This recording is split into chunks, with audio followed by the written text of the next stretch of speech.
Hi there, you're listening to Unnatural Selection, the show about newsy type stuff and things. My name is George. My name is Tom. And my name is Adam. And with our powers combined, we are Unnatural Selection. Make sure you visit us at our salubrious home on the web, unnaturalshow.com. A little bit We confused are there, back for George. another week. Yeah. Sorry, you're a bit confused, Adam? No, you sounded like you were a bit confused in the intro. Something like you've done it No, 10,000 times. confused so much as just fed up with life. That's what it is.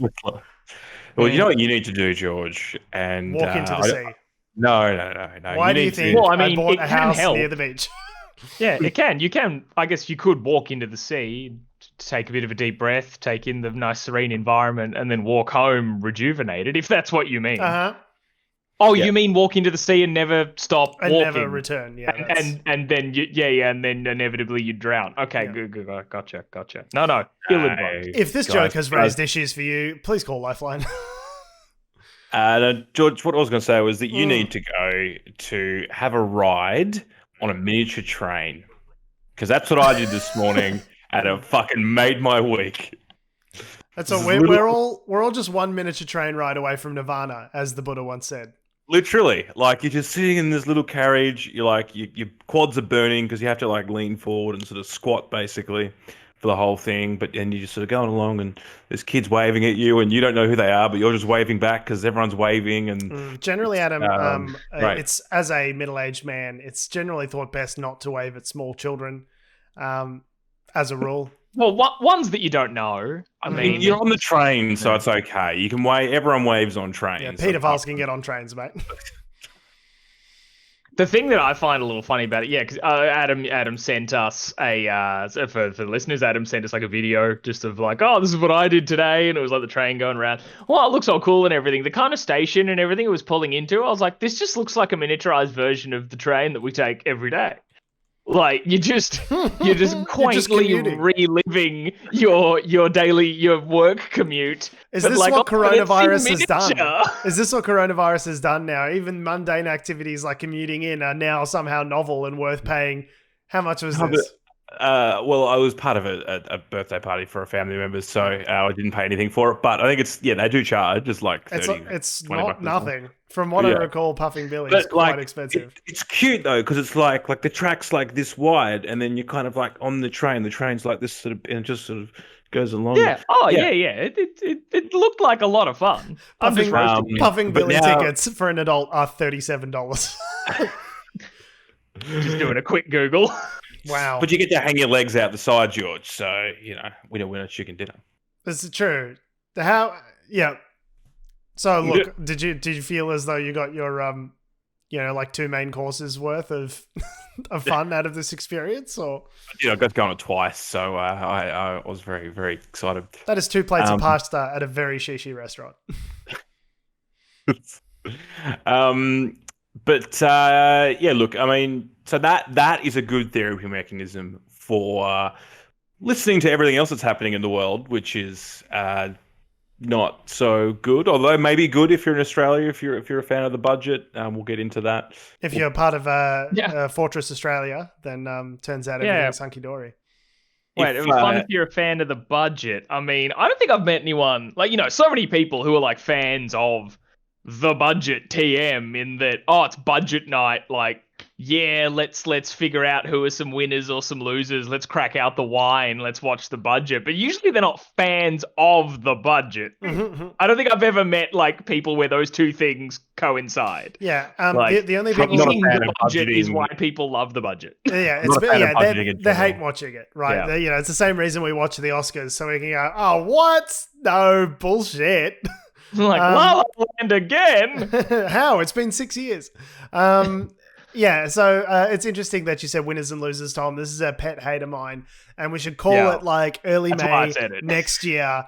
Is like people going, budget 2016, who are the winners and who are the fuck-ups that the government hates? And it's like, I don't know why all the reporting on the budget has to be from the perspective of some people are winners and some people are losers. Tune in to find out if your narrow band of self-interest is served by this government. Like, it just seems like such a almost like cavalier way of discussing like how much money is going to be allocated to people's lives and what their quality of life is going to look like for the next 12 months. Like, it does seem very fucking cynical. You're a winner and you're a loser. You're someone making over $100,000 a year. This government thinks you're an ace fucking bloke who should get a blowjob. If you're making less than 40 grand a year, you should fuck yourself, you dumb cunt. Should have been rich. And it's like, what is this reporting? Why am I getting scolded by the ABC? What is happening?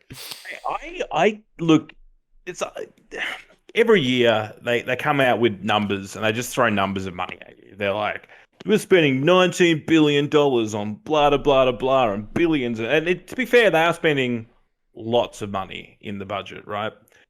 And when we say budget, it's just like how much money the government is going to spend over 12 months or forward estimates or however long they plan to use it for any particular program. Most of what they announce in the budget, unless it's an immediate tax cut at this upcoming financial year, it's something of like, over the course of 20 years, we're going to spend blah. It's like, okay, that's never going to happen because probably there'll be a government change and they'll revoke whatever you've just said. Cool, rad. None of this is set in stone, which can be both a good thing and a bad thing.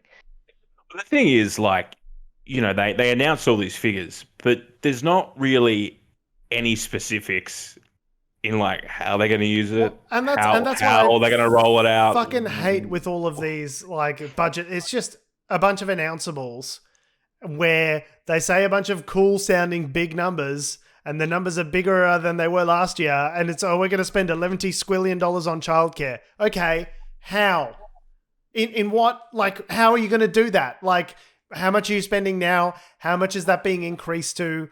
What is the effect of that going to be? Where is the money going to be spent? What sort of return on investment are we going to get for their money? Like, no. But have you heard it's $1,000 squillion? And I'm like, yeah, okay. I heard about the $squillion. But like, why there? Why not elsewhere? Why is that good? Like, and a lot of times the thing that really frustrates me is it's just a lot of like repackaged, repurposed, or things that were already pre-announced and they're moving money from it's 3-card Monty where they're sort of moving money around. They're just like quietly shit-fucking this other program over here that we made a big deal about in the last year's announceables. And all of a sudden no one cares about that anymore for various reasons.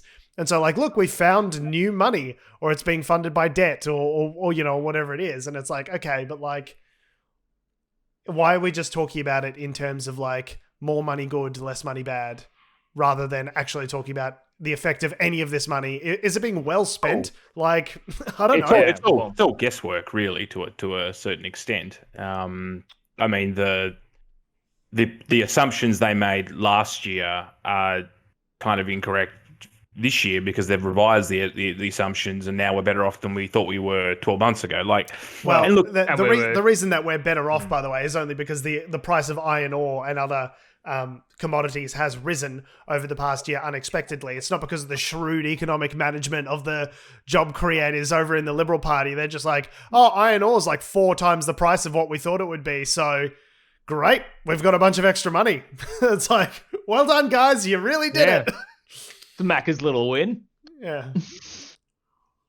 Yeah, but it's all like, I think they use language like that because it makes it, whether or not it's accurate or not, it makes it really digestible so that then it can be understood and conveyed to people who don't work in finance. They want to put a big number on it so the journos get excited. They report a big number. The Australian public hears a big sounding number and they go, well, that sounds good. We need to do something about aged care. And it sounds like they're really tackling it. Meanwhile, they're like, we've announced 80,000 new places for aged care. And they're like, the backlog's 130,000. This doesn't even go like most of the way to solving the problem that currently exists. And yet you're giving yourselves a big pat on the back for having quote unquote solved aged care.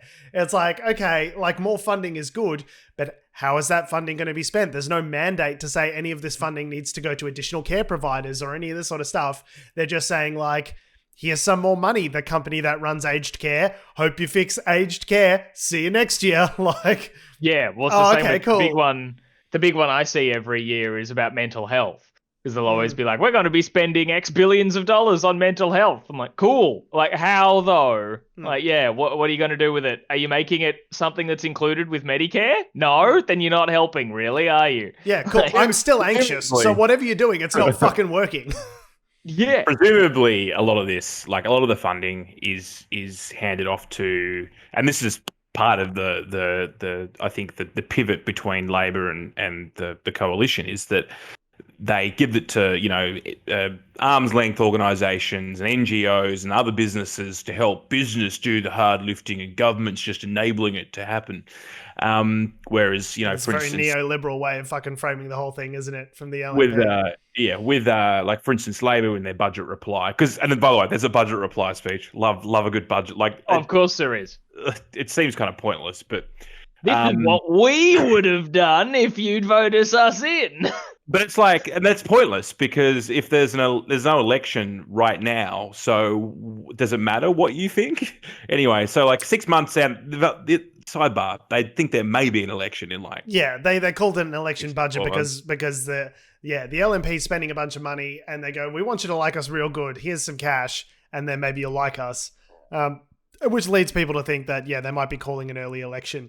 As I've always said about Scott Morrison, he'll go when he thinks he can win. So if it seems better for him to go September, October, he'll go then. He might go next year. But it definitely does seem like they're trying to butter the Australian public up with some big spending numbers. And then once they've been elected, then they can cut and slash and return to austerity. Yeah, we'll go back to our shitty ways after all of this. After you elect us in, this is the real JobSaver program, is saving the jobs of LNP party members. And once our jobs have been saved, then we can make sure you little peons return to the shitholes from whence you came. Like in terms of some of the numbers that are floating around, so like for instance on housing, so housing's a big thing at the moment. So the coalition, I'm talking about, like arm's length sort of approaches to things. So the coalition, for instance, has their policy is they're going to be dumping 782 million over 4 years, which is mostly going to extend the HomeBuilder program, which has been pretty successful and basically poured gasoline all over the construction sector at the moment. Great. So there's not a problem with also probably contributing to the housing price situation. It's fine. What you want to do when a bubble is going, when you've got an overheated market, what you want to do is pull up a couple of radiators, just heat that fucker up. I mean, look, it's good for the economy because 1 in 3 jobs in the Australian economy are connected to construction. So great, if things are being built, there's a dollar multiplier. Don't get me wrong, it's an excellent Ponzi scheme. I just can't. So Alfred Ponzi couldn't have put together a better Ponzi scheme himself. But you can't just keep financing increasing asset prices with more debt indefinitely. Like at some point, the market will kick in, and so good luck for whoever's holding the bag whenever that fucking happens. Murphy's Law will indicate it'll be a Labor government, and it'll be their fucking problem, so we won't have to worry about it. This is the other aspect, is that the budget also establishes a family home guarantee with 10,000 places for single parents to buy a home with a deposit as low as 2%. So we're not going to give you the house. We're just going to give you a deposit. No, we'll just let you borrow way more. We'll just let you finance way more debt. And the other scheme, which is the first home. The whole thing is that you only have 10,000 places, which goes nowhere near addressing the problem for single parents that are trying to get into a family home. It does nothing to help the tens, hundreds of thousands of other people who are also in that situation. All it serves to do is shovel 10,000 people who cannot afford it into the housing market, which is already overpriced, creating more demand, which will raise prices more. Yeah. The other aspect is the first home loan deposit scheme, which was an existing thing from the previous budget. That's also been increased by 10,000 places. And I think the concept of that is a similar thing. You can use, the government will guarantee part of your deposit. So you're only paying, I think it's 5% or something like that on any. Is that the one that allows you to loot your super? No, that's different. That's a different one. This government really loves any excuse for you to dip into your super. It's like, I need a cherry ripe down at the server. Have you tried dipping into your super fund? So that's but you can only do a minimum withdrawal of $1,000. All right, we'll get you cherry ripes in bulk. Okay, it's still a good idea. Stop being poor, you fucking pleb. Fuck. There was another scheme they announced, which was to enable boomers to sell their home and downsize and have an incentive to do that. But whether or not that actually do you know any boomers that are downsizing? If anything, they're fucking upsizing. They're like, well, I've got all these properties that I now own. I can leverage the debt off all these other properties and buy an even bigger home in Turak. And it's like, who does this serve? The family home.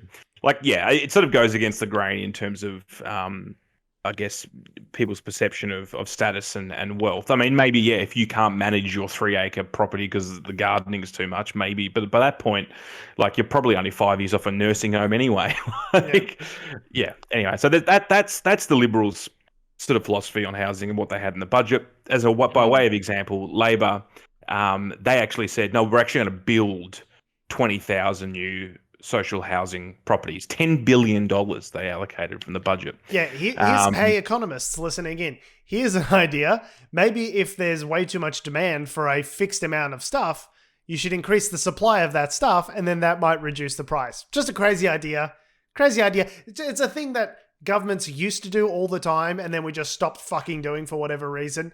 They would build housing. If housing was unaffordable in places, they would build some housing and then give it to people for reduced or, low or non-existent prices, right? And that's how you get people who are at the bottom end of the income spectrum. That's how you get them housed and avoid them falling into the system where they become homeless. If you add supply, the demand and the demand will come. Yeah, I mean, and actually a part of that scheme, which I really did like, is they said they're going to build 20,000 new housing properties over the next 5 years, and 4,000 of those homes would be set aside for women and children escaping domestic and family violence, for women on low incomes. So I was like, okay, cool. So there's a real sort of actual attempt to address some of the, not just inequality, but also rampant domestic violence and stuff that we've got going on in this country. It serves, there's a dual benefit. Yeah. Of course, it'll never happen because they're going to lose the next election, so it doesn't fucking matter what they promise. It's interesting. A lot of the commentary around this budget has been like, oh, the Liberal government has just done, a Labor light budget. It's a Labor budget. So what's Labor going to come up with? It's like, why is the centrality of the reporting always on fucking Labor? Josh Frydenberg was being interviewed today with David Spiers. David Spiers asked him a question about something. He said, well, if Anthony Albanese wants to... And David Spiers is like, no, bad dog. No, we can't... The Labor Party has not been in power for nigh on a fucking decade. So you can't... There's no response from this government that should begin with, well, Anthony Albanese did. It's like, it doesn't matter. That was fucking last decade, okay? You can't keep bringing... They haven't been in power since fucking, the iPhone was invented. You know what I mean? It's been... why is it always about Labor and what Labor's doing, and then the reporting goes after Labor and goes, oh, Labor hasn't costed their plan. They're not in fucking government. They haven't been since, fucking the Obama administration. What are we talking about here? Yeah, you're exactly right. It's the party. Some of them really didn't get used to not being in opposition. That they all were just like, no, you just got to talk about how what the other guy either is doing or would have done was worse than what you're currently doing. It's that doesn't matter because you're currently doing it. Too much policy from Labor and not enough 3-word slogans. They need to stop the boats.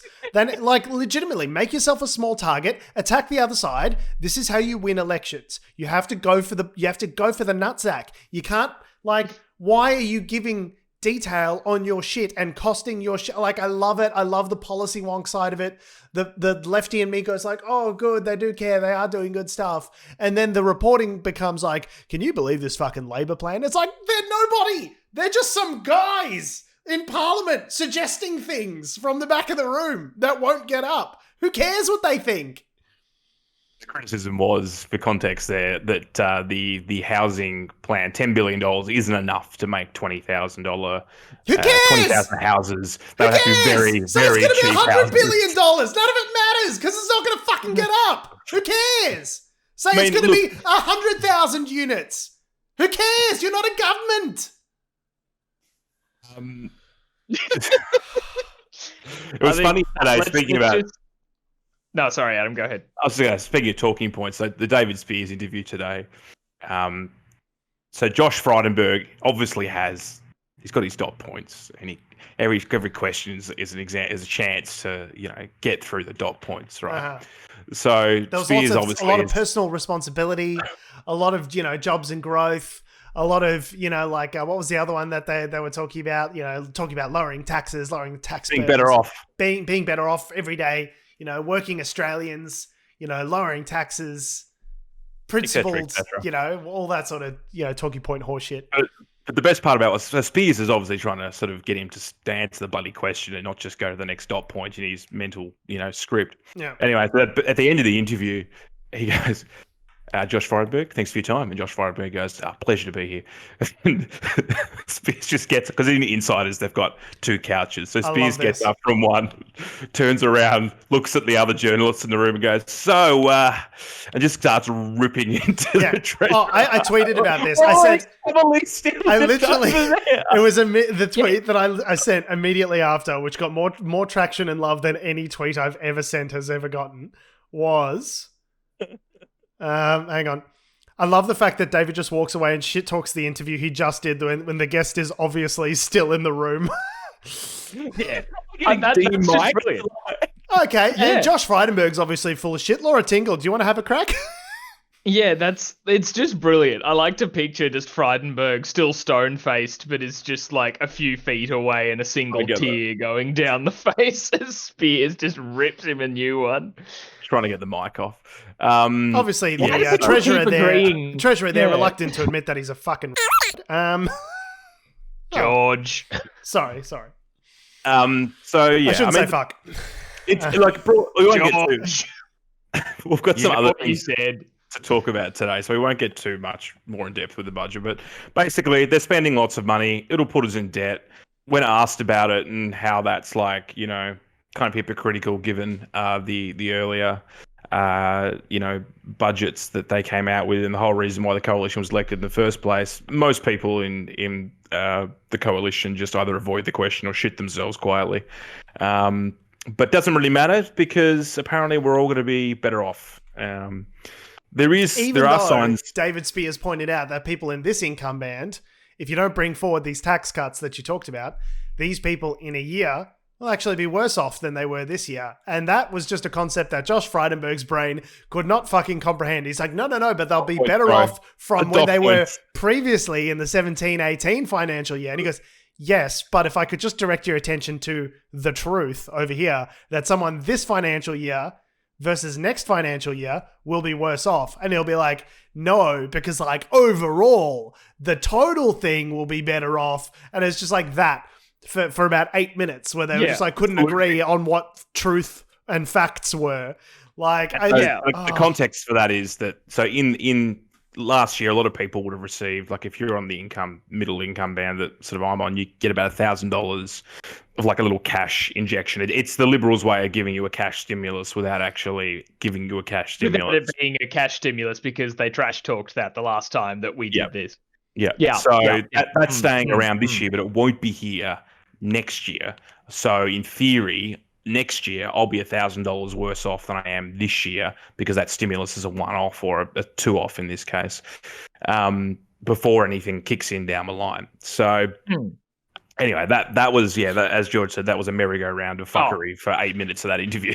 Oh God, it was such a bloodbath. I love it. It's so great when you see shit like that. Like I can't remember the person, but I think on Sky News recently, someone was being interviewed about whether or not battery, like a giant giant battery complex, could be used to store energy from like wind and solar, and they were just refusing to admit it. Like who they were interviewing was being like, well, actually, there's a lot of factors sort of in play, and you can't actually battery. You couldn't store like wind and solar in a battery. It's like, well, but no, could you if the battery was big enough? It was like, oh, you can do it like left, right, and center. Well, lots of different factors. Battery, there's no battery big enough to do that. If there were a battery big enough to do that, could it store it? Oh, there's a lot of factors to consider, and it's just going back and forth. And like all credit to it, that was a News Corp journo as well. Like, there are some good ones out there, but like it is rare that you find. And I love that David Spiers will not be knocked off the point. He'll let the stream of bullshit sort of like, wash over him, and you go, great.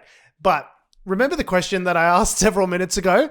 is, like, and there are journos out there like that will still do that, but it's so rare to see. And like when you do see it, you're like, yes, give it to him, David.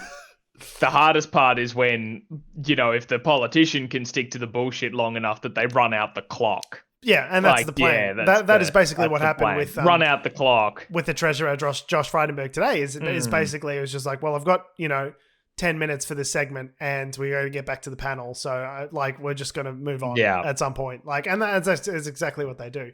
I think the frustrating thing about all of these things is that I feel like there is a way to genuinely answer the question whilst addressing the ambiguity. Like, to not get caught in a fucking gotcha moment as a politician, but also to answer the question honestly, to say I don't think you understood the brief.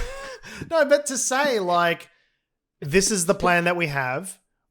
Nobody knows what the future holds, but we're going to do our best to address those concerns if and when they come up. And it's just whatever it is, to address the fact that there is uncertainty, that nothing's locked in stone, that you can't guarantee anything per se, but you are still a well-intentioned, credentialed individual who's going to do their best for the people. Like that versus there's lots of different factors and nobody knows. And did I mention Labor's a bunch of cunts? It's just this circuitous way that politicians are briefed on talking. And it's just immensely frustrating to watch. You've missed it. You've missed it in that, I don't think it's because they're briefed to talk like that. How did you describe them? Individuals with, well-meaning individuals with honesty and integrity? Credentialed individuals that care about people. They are not that. That's what you've missed here. Gotcha. Yep. Saying it's a briefing piece by some economists, and Tom's just saying no, that's just innate in there. For them to have gotten to this position in politics, they just are that evil. They're just slippery cunts. No, I agree. That's the problem. It's just goes against every fiber of their being to do what you just suggested. And meanwhile, ahead of the 2013 election, the then ministers Tony Abbott and Joe Hockey, would deride Labor's, quote, debt and deficit disaster. Meanwhile, we're heading to a level of debt under the Morrison government of over $1 trillion. I don't see the in the Murdoch press, the LNP's debt bomb headlines that we saw 7 years ago when the debt was a literal fraction of what it is now under their shrewd economic management. But I can't imagine what that might be attributed to. What's the difference between the reporting with one party and the other party? I can't think of anything that it could be. It's a mystery. We'll never know. We're just getting money on tap, I think, is what Adam's looking for, right?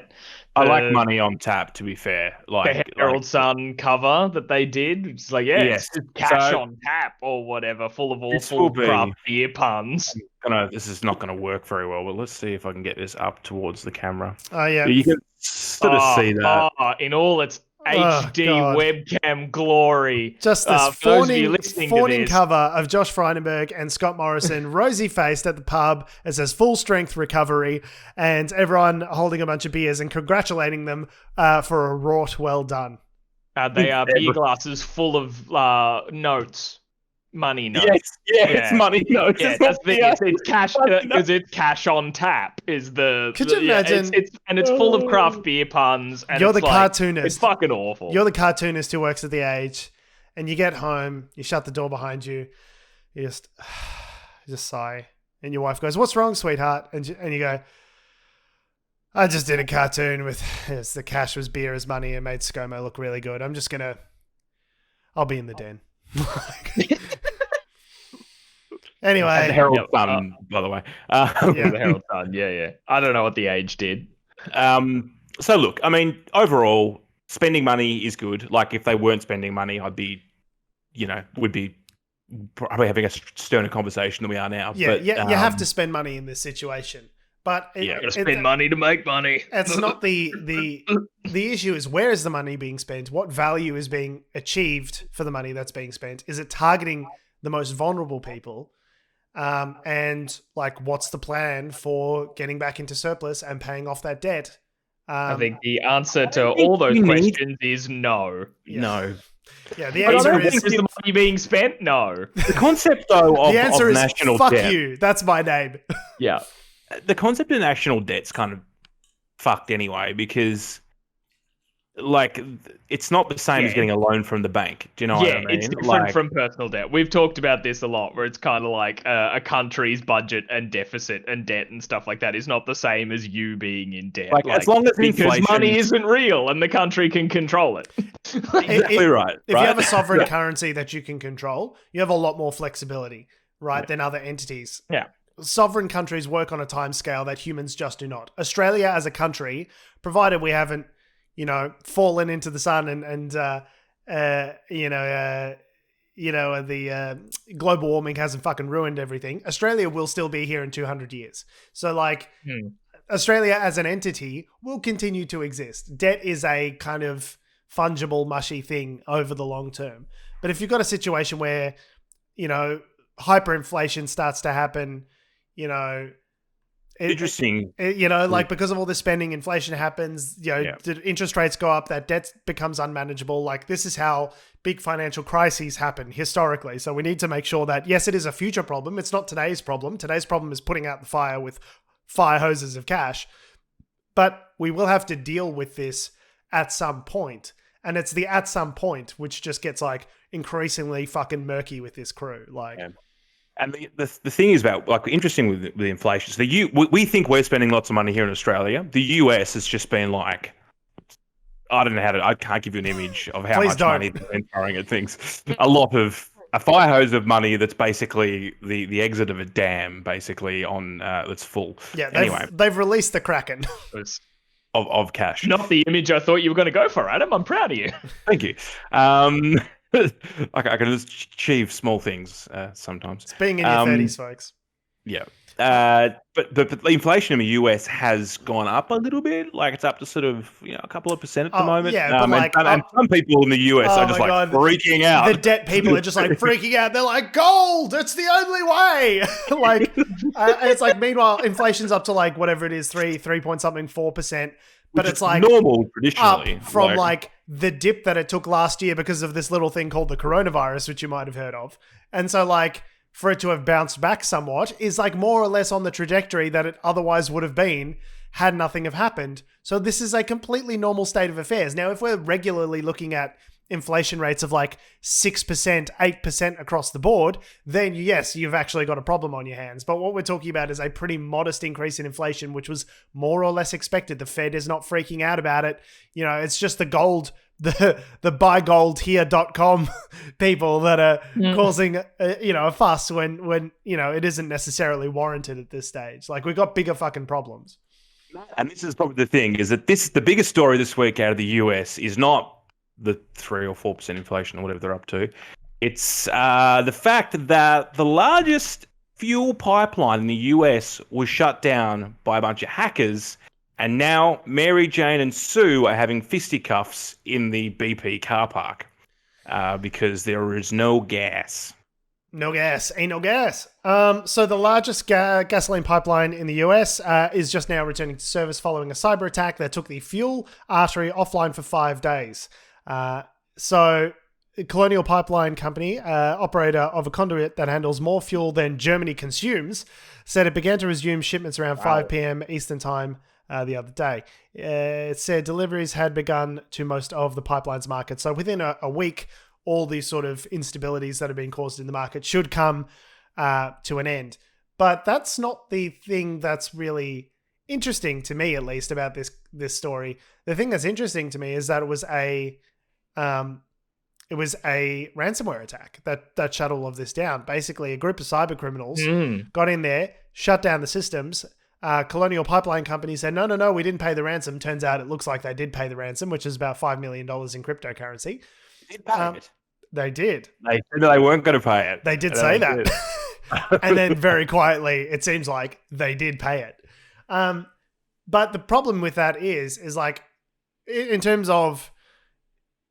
So a lot of businesses that are technical in nature will have two different genres of systems. They'll have the operational systems, which is with an oil pipeline transferring company. The oil goes from here to here, and that's all facilitated by this machinery.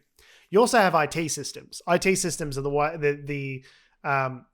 way that companies use to communicate with each other, facilitate billing, services, those sorts of things. So what companies tend to do is they tend to protect their operation systems from cyber attack.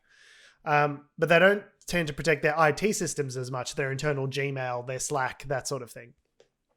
And the problem is if a company's IT systems are down and the company can't operate, yeah, you can move oil through the pipeline, but you don't know who to charge for it. Like you are essentially, you've shut the whole operation of the business down effectively by compromising the IT systems, which are softer targets. And was that actually what happened? That's my understanding. So yeah, okay.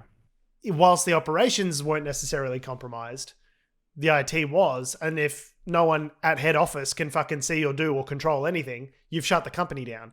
And basically what this hacking group did was then they issued an apology, said, we've talked to the mods and what we're going to go after targets that aren't so like, won't ruin people's lives as much, which is like really interesting. The group that did this is called DarkSide, and allegedly they're meant to be like Robin Hood, steal from the rich, give to the poor. Yeah. And in doing so, they literally affected millions of just normal working class Americans. Regular everyday citizens, yeah.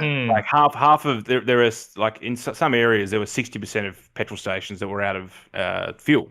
Which led to people literally putting fuel in plastic bags in order to transport it. Now, I don't know about you guys. But during the pandemic, I mean, if you want to hoard toilet paper, you could put that in a plastic bag. I don't know about you, but chips, chips you can put in a plastic bag. Yeah.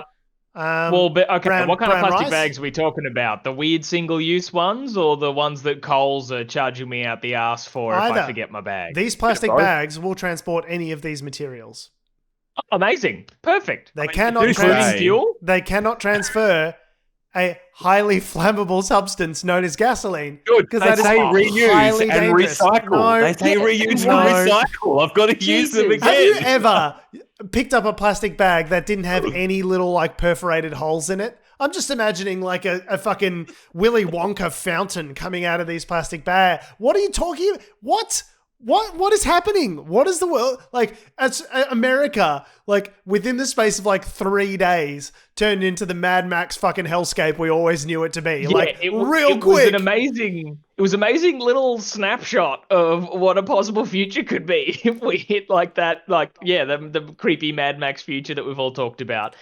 A thing about this story, getting into punch-ons on the street, like freaking out over how they, lines around the block. It was like the 70s all over again. Like it was a legitimate oil crisis because of like one fucking hacking group. And apparently they're like a hacking for hire as well. It's like hacking as a service. Like it's the most like 21st century thing I've ever heard in my life. Definitely a thing. Part of this, the article that we were looking at that led us to this story that caught my attention when reading it, like just to show how batshit insane the scenario was. I'll see if your brain goes where mine went when I read this sentence. Because it talked about like the supply crunch, leading to all the panic buying and long lines and stuff at petrol stations. And then there was this sentence, which was at a Citgo station in East Atlanta, Charles Williams, an Atlanta-based musician, filled his wife's Mini Cooper after seeing people with jerry cans loading up. Now, where did your brain go with that? Because mine went not like he filled up the Mini Cooper like filling up a car. Right. In that because people have been filling jerry cans in plastic bags and insane bullshit, he filled the interior of his Mini Cooper with petrol. That's not what really happened. Okay. Me reading like all the crazy way, like in an article full of people doing crazy, insane shit to try and hoard fuel. When I just see filled his wife's Mini Cooper, I was like, no, we gotta fill it up. Put on the snorkel. Yeah, I'm pretty sure that was wasn't that the plot to Zoolander? Yes. It's not a Zoolander. Oh, is it? It's not a Zoolander. They're having a petrol fight. A petrol fight. It's yeah. It's just it's an amazing way to see that. When people talk about like, post-apocalyptic things like Mad Max or whatever, like, no, it'd have to be pretty crazy and apocalyptic to get to that point. It's like, 3 days? 3 days, and we were already at this point. so quick. So, Like it just shows how much fuel the United States actually uses. Well, so and like, not just that, but like how many other essential services are also reliant on fuel as well. Like getting goods across the country in terms of food, in terms of like if you have petrol or gasoline, I guess, shut off, it is a matter of time before society crumbles. And all of a sudden, I'm looking at those guys on Doomsday Preppers. They've got a bunker underneath the thing. And I'm like, you know what? Maybe Reginald was onto something. I don't know. How's that go bag, George? I don't know. It's stocked. Let's put it that way. The thing is that, like, in Australia, we don't really have this to this extent. So we have ships. Because all our fuel's imported. Ships come in, they dump it off at a fuel storage site at a port, and then trucks take it out to various areas. With the US, this pipeline is like one of the main sources. Like the ships are around, and ships will do sort of routes back and forth. But the fact is, this pipeline is like the nervous system of the energy consumption of the US. Which, like, if a state actor wanted to fucking Red October not Red October, Red Dawn? Red Dawn, yeah. If they wanted to fucking Red Dawn you, like, and they go, okay, not only will we invade, but we'll also, like, unleash a series of cyber attacks at the same time. Like, America would be fucking crippled. It doesn't matter if you've got the biggest army in the world. If your cyber infrastructure is like a fucking naked goat out in the field with a stake in the ground, like, that's your fucking critical infrastructure, is just like some helpless animal out in the field. Not to bring movies back into it again, but wasn't that what happens in Die Hard 4? What's that? I don't remember. Like the Timothy Oliphant's evil plan is he's like, using cyber attacks to just cripple the country and just completely destabilize everything. Hey, script writers, can you stop giving the Chinese ideas? Can you just keep it on the DL? Joe Biden said that there's not real evidence of Russian involvement, but they might have some responsibility with it. I'm like, just keep poking the bear, Joe. Just keep poking the fucking bear. Yeah, you're poking the bear, forgetting that Putin is riding it. Yeah. So, like, he's in charge of that bear. Big deal in the US. So hopefully, apparently supplies, coming back now. So things should hopefully return to normal. Yeah, the thing that got me was just the speed of it. Like, it wasn't like 2 weeks and we're starting to run out. It was like, and now we're panic buying petrol. Like, yeah, it was such a small thing with such a massive outsized impact, and it, like, there's nothing to say that they like, if they hadn't of paid the money and gotten the code back, there's no gotten their access back. There's nothing to say that, like, they would have ever necessarily gotten access back. Like, there have been cities that have been hacked. And I think Atlanta, Georgia was one of these cities where they refused to pay the ransom. And so it took like weeks, months to get systems back online in the wake of a ransomware attack. Server and reinstall the software? Like, I guess it's not that simple. I don't know. There's records, there's people's data. To be surely not that simple. And I'm like, from my very, very basic understanding of kind of like how hacking works, like, I'm still buried in the 90s where it's all like, I'm in with speed dealers. Speed dealers being the sunglasses that Tom was referring to. Yeah, the sunglasses and stuff like that. Is that what they're called? Like, speed dealers? That's fucking hilarious. Well, those like highly reflective, like wraparound sunglasses. Yes, no, I never heard it used in that way before. That's fucking hilarious. Yeah. Because you go really fast when you're wearing them. Anyway. Yep. Yeah. Gotta go fast when you're dealing speed. What even was I talking about? How these hacking things work is that, like, it's not just a thing of, they've hacked and got control of the system and you can just go, I'll get my Windows 10 media installation key and just reinstall my operating system. They've, like, locked out your ability to do anything in the mainframe or whatever. Like, it's way more complicated than that. Anyone who's listening who's a huge tech person who understands how to hack things is, like, laughing right now. But I don't think they even have access to the point where you can do, like, let's just reinstall our entire software system that controls an oil pipeline. It'll like lock the hard drive or something, I'm assuming, or something like that. It's basically your shit is just completely locked up until you. Like, remember that that thing a few years ago where it was just like businesses around the world were just having a "ha, we control your computer" message pop up, and they could not do anything. Like, they couldn't access any of their systems, and it was a huge fucking deal. I can't remember what that attack was called. It was something famous. Factory reset it, just factory reset it. That's easy done. Yep, just that little button around the back. Hold it with a paper clip. You get a paper clip. Just sort of paper clip. You try turning it off and on again.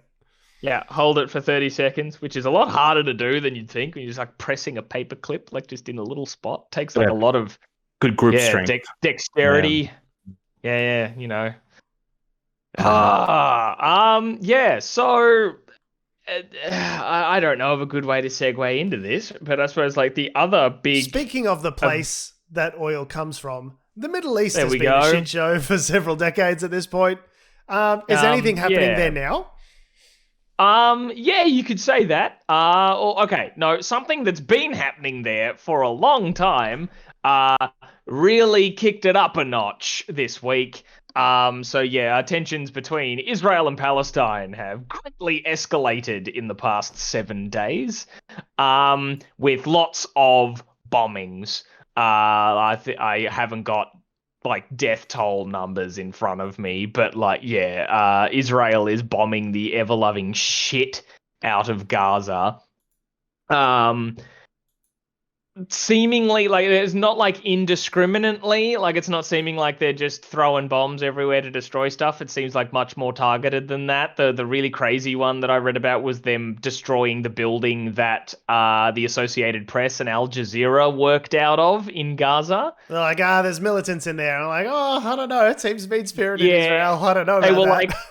They were like, oh, no, it's a Hamas intelligence operation, and we gave you warning to evacuate. I'm like, oh, cool, so you didn't think maybe there was anything important in there then? Because if you gave them advance warning to, like, the journalists advance warning to leave, it means that any opposing forces you were trying to hit in there also have that opportunity to bail out of there. So, I don't know, are you more just trying to silence all the media talking about all the innocent children that you're murdering? I do love the idea of, like, militia just in the basement. Just, like, boogeymen just under the bed. Just, like, just all the journos are running out, and they're just, like, beneath the sewer, like, looking up out of the out of the journals going, guys, I think we need to get the fuck out of here. Like... It's just insane. And it's obviously it's the reason why it's been such a big story this week is it's further kicked off, discussions around the conflict in the region, and just kind of it's bringing a lot of it's casting a new spotlight on it, and I feel like it seems like for a lot of people, from what I've been reading around online, like for a lot of people, it might sort of be the first real instance of them kind of actually understanding what's going on. Because like a lot of the dates I've seen thrown around is like it's been the worst violence between the two since 2014 or something like that. So, in the last 7 years, a whole generation of... It kicks off again. So 2014, before that it was 2006. And then before that, probably another 5 years ago. Do we think that I'm curious to hear what you guys think about the idea that coronavirus, I see these sort of big popular like outbursts of violence and activity as being related to coronavirus in some way, like we saw with the George Floyd protests. It's like people are locked up, they're inside, they've been inside for so long, everyone's locked down. And then there's like a flashpoint, which is a thing that is something for people to rally around. And because there's all this like anger and angst sort of built up, there's an outpouring of rage, of whatever. Do either of you guys feel like that was sort of partway responsible here? Is like people are so cooped up and so sort of tired with how this whole sort of situation is going that it's provided an outlet to sort of that specifically, maybe in some way. The thing is, I don't know if I would for this. Yeah. Sorry, Adam. No, sorry, cut you off. I was just going to say that the thing that started this was on the 12th of April, Israel imposed a limit of 10,000 people gathering for prayers at the Al-Aqsa Mosque. because it's obviously throughout April, it's Ramadan, so pretty holy month for Islamic people. So whether or not that limit was coronavirus related, because Israel's been recently fighting off a presumably wave. But like I meant more just the case of people, the response, the violent response that people had on both sides, by the way. I think, I don't know, I wonder if it's just like a lot of stuff that, you know, people would have been angry about this a year ago, but it wouldn't have necessarily like simmered over and sort of bubbled over into a massive conflict. And the problem with these things is one side acts, the other side responds, then there's retaliation to the retaliation. Like, you know, Israel seems to like any sort of justification whatsoever to get in there and sort of blow shit up. And then, you know, it can just spiral out of control really quickly. As you say, it does seem to happen every sort of 6 to 12 years that things sort of simmer over into fighting with these two regions. But like, I don't know. I'd be curious if this has like generated more conflict around the world globally. As well, the sort of coronavirus situation. Coronavirus generally. Yeah. I see what you mean in terms of like the protests and everything that we saw last year, because I feel it's more due to things like lockdowns, people, whether they did or not, like I at least felt like they had more time to be engaging more, or like it's more time, or seeing just how sort of tumultuous and less likely like normalcy ever was going to be again. Like, you know, it's not that people suddenly just had more time on their hands, but maybe just more like I've lost my job thanks to COVID, so I'm going to go out and protest. Like, people were more in a position, were less tied up with having to be at work, whether for working from home or from like that industry dying out and all that sort of stuff. In this instance, I don't know. I guess like it's very complicated. Like, sort of what's going on, I feel isn't. You guys might disagree, but I find isn't complicated. It really feels like there's an oppressor and an oppressed. It gets a lot more. It gets a lot more complicated when you go into the little details. But even if Palestine struck first in this week. I feel like they struck first from being pushed to it. So so I feel like that sort of part's not complicated, but there's sort of a lot of really things to consider. And in terms of when people talk about, well, how do we end this forever conflict that's been going on?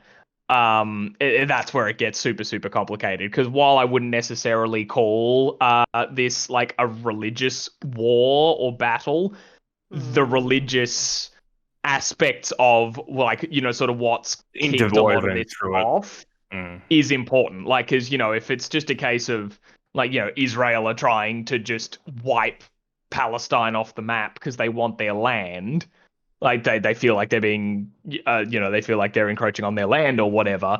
If your solution is, well, why don't they just just live in their own countries and stop bombing each other? It's like, well, no, because then there's areas like Jerusalem that's hotly contested for religious reasons and stuff like that. So that's where it gets really, really nitty-gritty complicated. But I've seen so many people struggling to kind of see why, like, it's, I don't know, that this isn't just like one country trying to like genocide a people.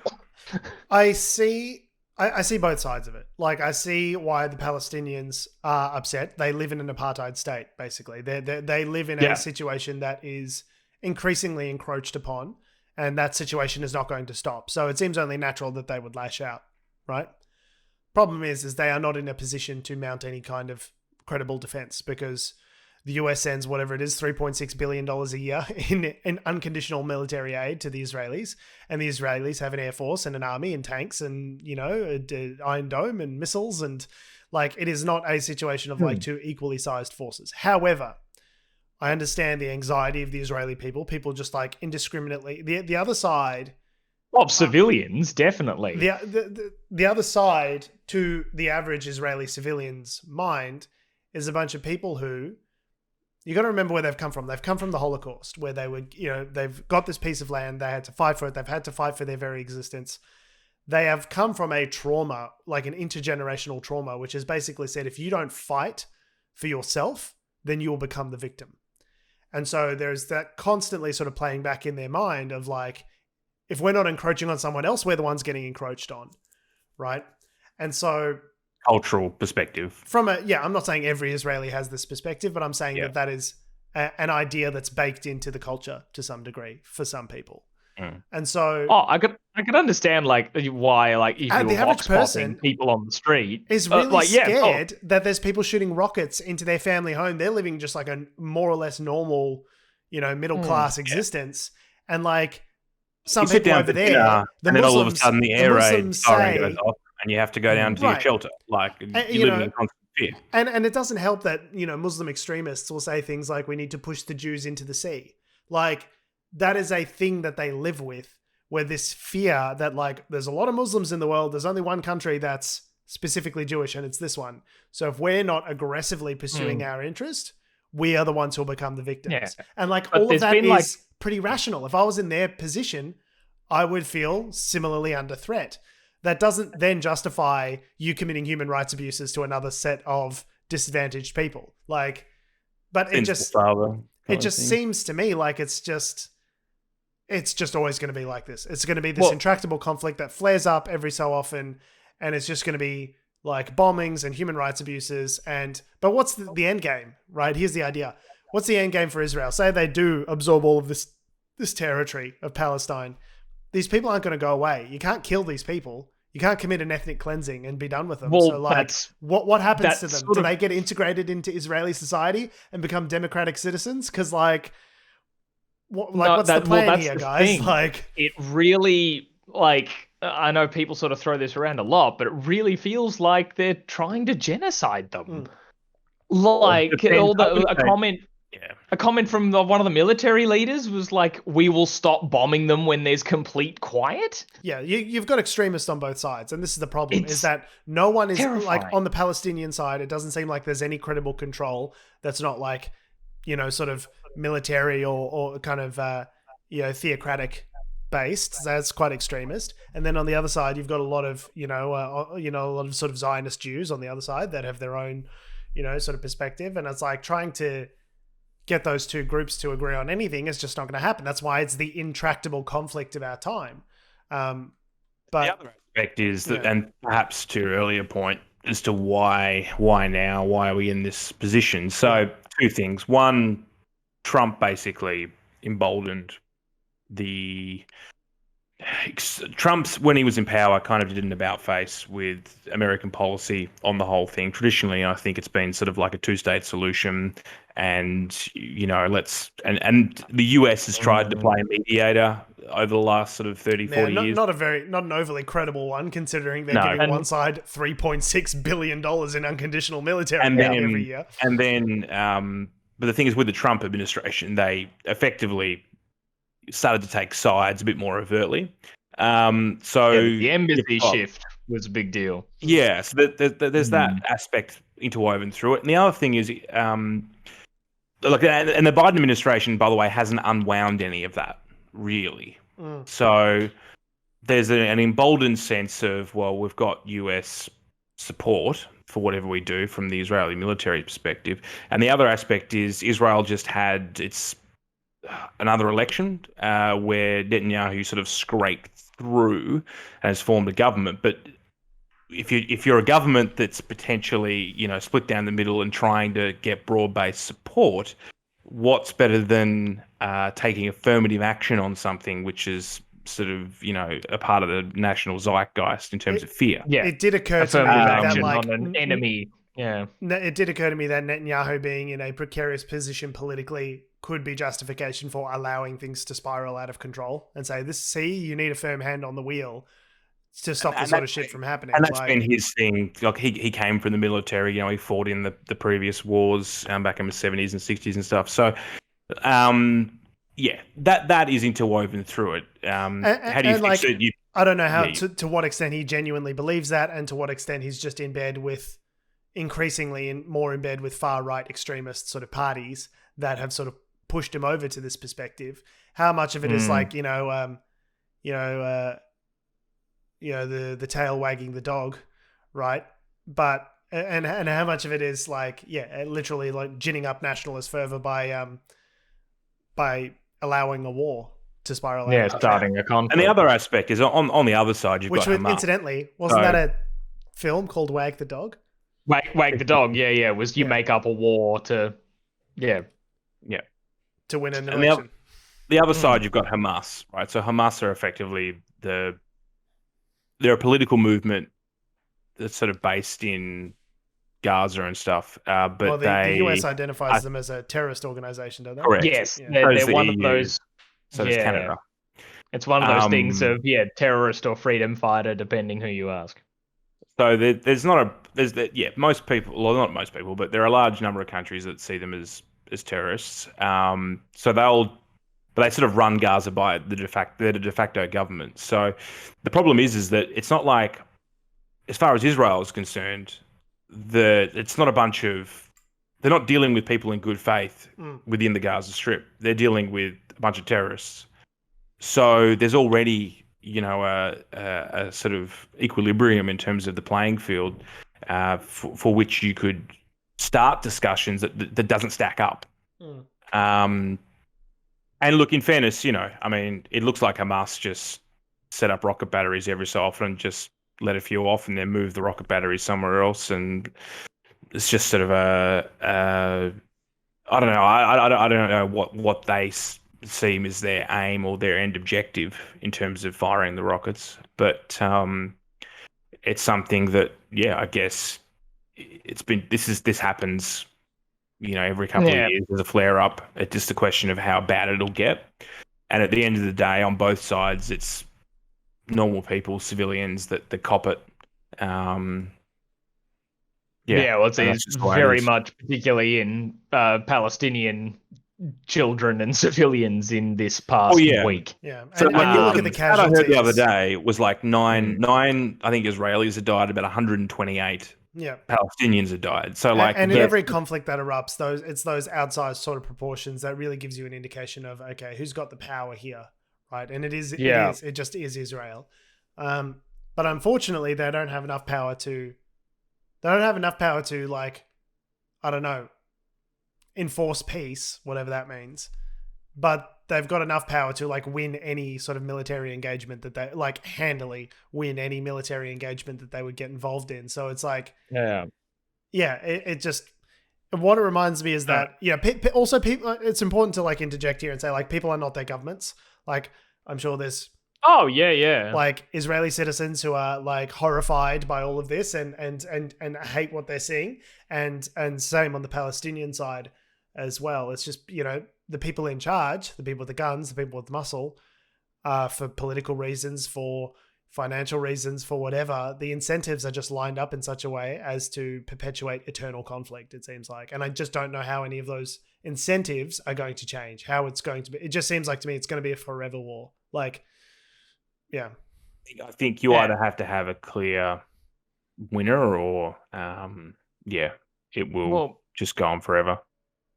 I don't know. And it just, I don't know. To me, just from everything I've been seeing and like reading and educating myself this past week, because like my understanding of all this was very basic, kind of, especially before like it hitting the news again.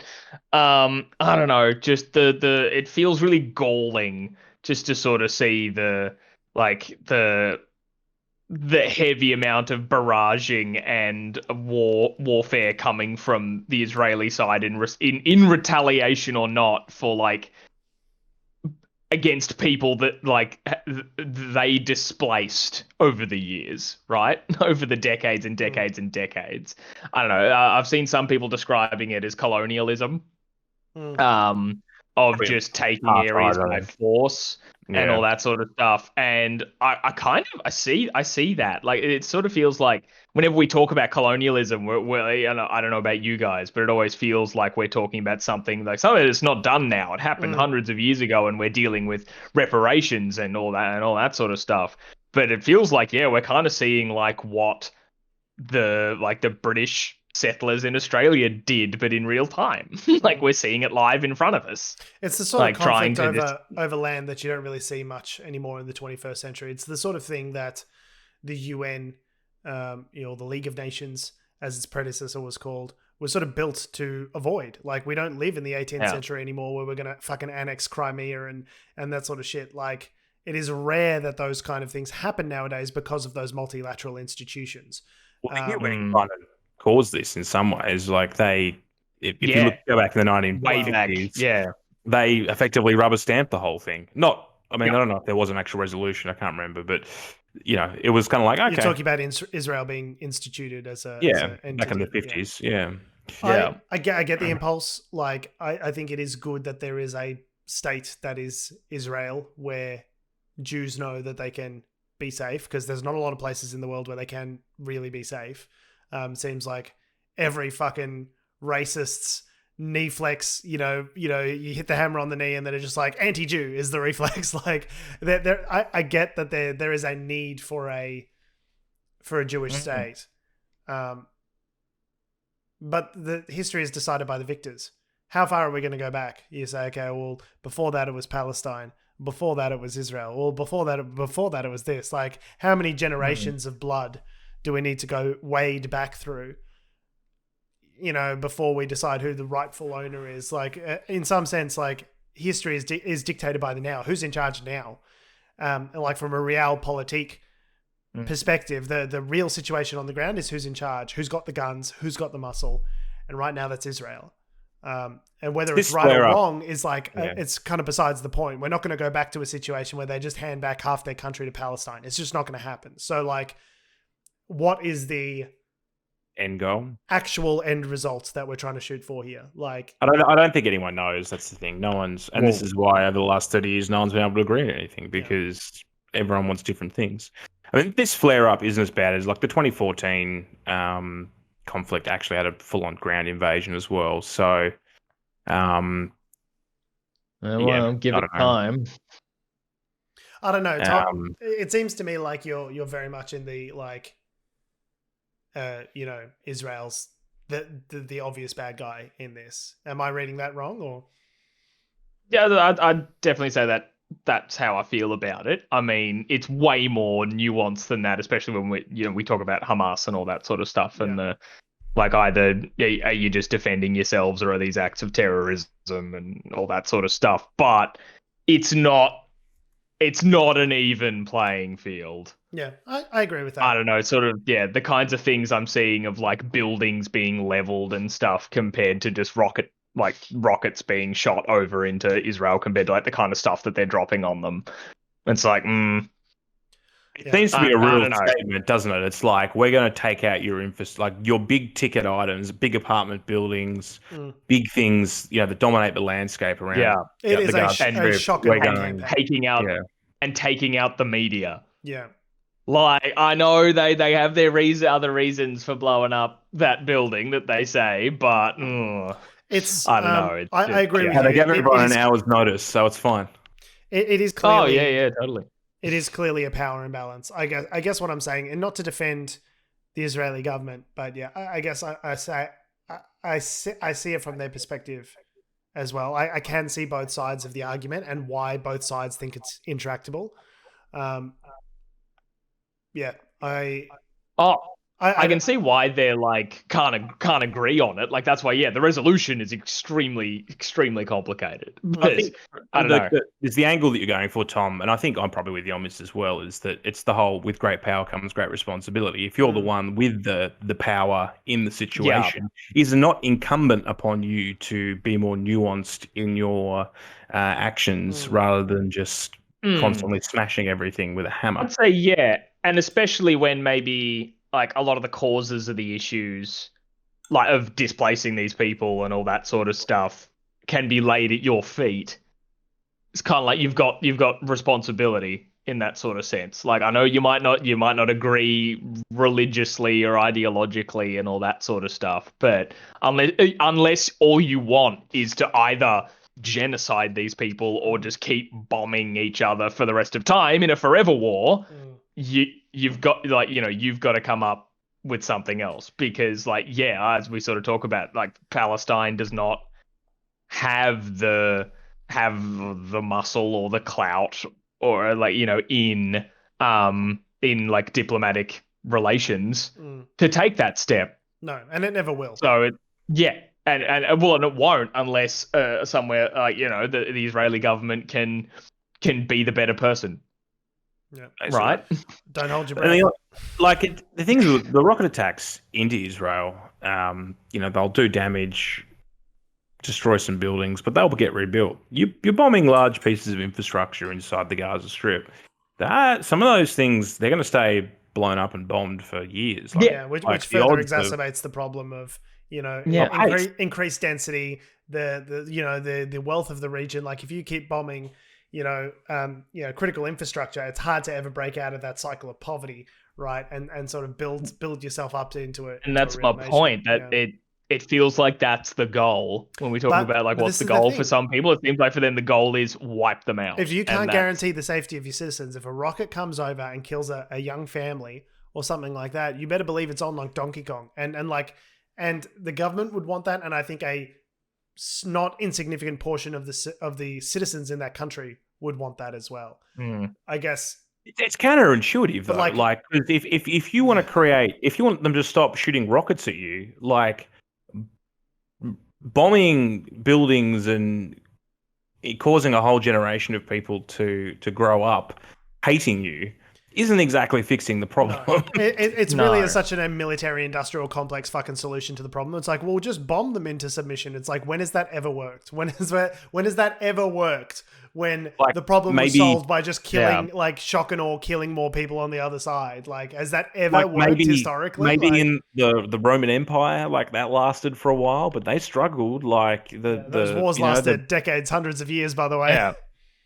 Rome was never not in a state of war. Do you know what I mean? Like, I don't know. I know it's sort of as unlikely as it is. Yeah, it just feels like, the people with the biggest stick need to be the better person and come to the table on this sort of stuff, or else, it will just be a forever war. Because I mean, I haven't read sort of extensively into this. I've seen people throwing headlines around and all that sort of stuff. That there's sort of been numerous instances of like ceasefire requests from like Palestinian forces. I don't know if that was coming from like groups like Hamas or what else. I haven't read into it, sort of thing. But if any of that it holds water, if Israel has just been declining the ceasefire alternative to come to the table and go, no, we'll keep bombing because why not? You've got the Palestinian Authority, who no one really respects, and then you've got Hamas, and you've got the problem is that there is a breakdown in the centrality of leadership. If everyone's atomized and you've got three guys with a couple of rockets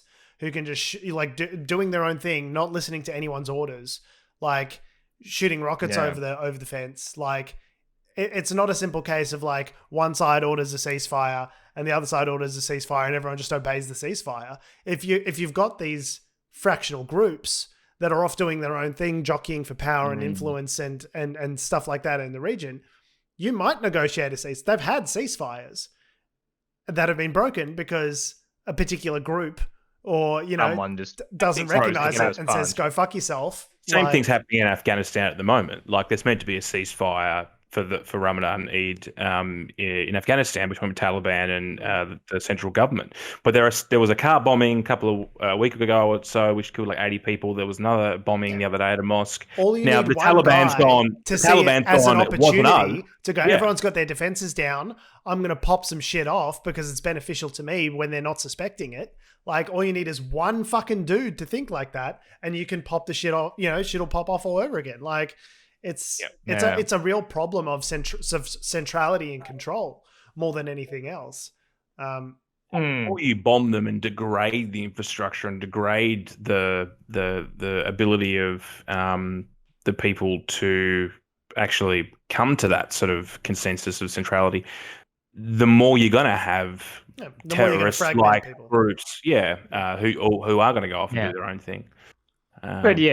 But I guess, and the big thing I'd want to get out of just this whole discussion, if anyone's made it to the end here, we've discussed the forever war here, is that I know a lot of people are sort of afraid to talk about this due to what they perceive is the religious aspect of it. Where it's like, I feel that's almost by design for people who are more kind of in favor of what Israel are doing, framing it as being like anti-Semitic to criticize what they're doing. Yeah, but it also cuts the other way as well. You know, like, yes, it is baked into this conversation. There's a reason we probably haven't talked in the 11 years that we've been doing this podcast. There's probably a reason we haven't approached the subject in such an in-depth way before. It's because, like, it is immensely fraught. And, like, I'm sure if anyone's listening, we'll receive a bunch of negative feedback on both sides about how we've described it. And, like, you didn't know about the 1967 borders and you ignored this and they did that to us. And, like, there's a reason that it's so fraught, is because that is by design. But that's on both sides, is the only point that I would add there. Like, it's not just a one-sided, like, talked about it before. Like the 2014 war, we would have talked about at some point. Sure. Oh, I think we talked about it, but we were probably also. I won't speak for you guys, but I was much less educated on the issue. Probably back when we talked about it then. And that's the problem, is there's a whole universe of stuff. You could spend an entire podcast talking about the developments of what's going on in this region week by week. There is a lot of information there, a lot of history. Yeah. And I certainly don't want to make it seem like we've just, like, boiled it down and we've solved it, guys. But, like, yep, we solved it. 10 out of 10. We did it. It's 3 white guys in Melbourne fixed the Middle East. In the world. One issue at a time. Jared Kushner. If there's one thing I definitely want people to get out of this, is that it is incredibly complex, and there's points of view on both sides. And you don't need to necessarily, like, a government is not its people as well. Like, what the actions of a government and what they choose to do is not necessarily reflective of the everyday people, most of whom want to see peace. Like, it's incentives and the way the people in charge respond to those incentives. And unless those incentives change in a way that aligns with them seeking peace, unfortunately, we're just going to see more of this. Yeah. I just think there's ways and angles that we can talk about this sort of thing, because I know there'd be so many people who'd be afraid of anti-Semitism or Islamophobia and all this sort of stuff. And there's a lot of, and, you know, those angles are pushed hard by, like, people defending what they believe about the issue. And it's kind of like, well, no, as long as you're not being anti-Semitic or Islamophobic in your criticisms of what's going on, we can have this discussion. Yeah, and that was always a big thing for me. I always felt like I didn't understand it enough at all, that maybe how I felt about it could be misconstrued as being anti-Jewish, which I'm not. So yeah, it's important, like, to learn up on it. So, you know, you can be anti-Semitic in your criticisms, but that is bad. Like, I'm not saying it's impossible to criticize this situation and not be anti-Semitic, but yeah, like, I don't know. Did any of that make sense? That felt like word vomit. Not worrying about it too much. Not that I'm worrying about it too much. I feel like, I know I was too afraid to sort of talk about or like learn about these sorts of things for that reason, and I feel people shouldn't. But that's not me giving people a pass to be fucking bigoted assholes. I wish, honestly, this is the reason I love this medium, podcasting, is because you can talk about these things at length and sort of tease things out. I mean, we're not experts. We don't present ourselves as such.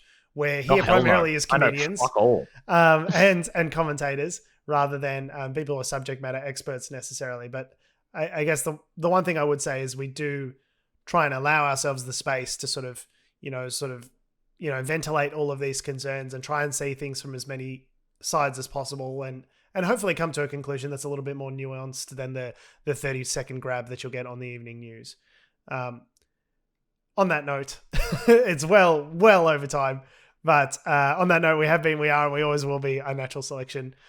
Make sure you visit us at our salubrious home on the web, unnaturalshow.com. It's Facebook, Twitter, Instagram, and YouTube. Make sure you follow me on Instagram and Twitter at George Tsipos. You can follow me on Twitter at Tom D. Heath. You can follow me on Instagram at ACDareen.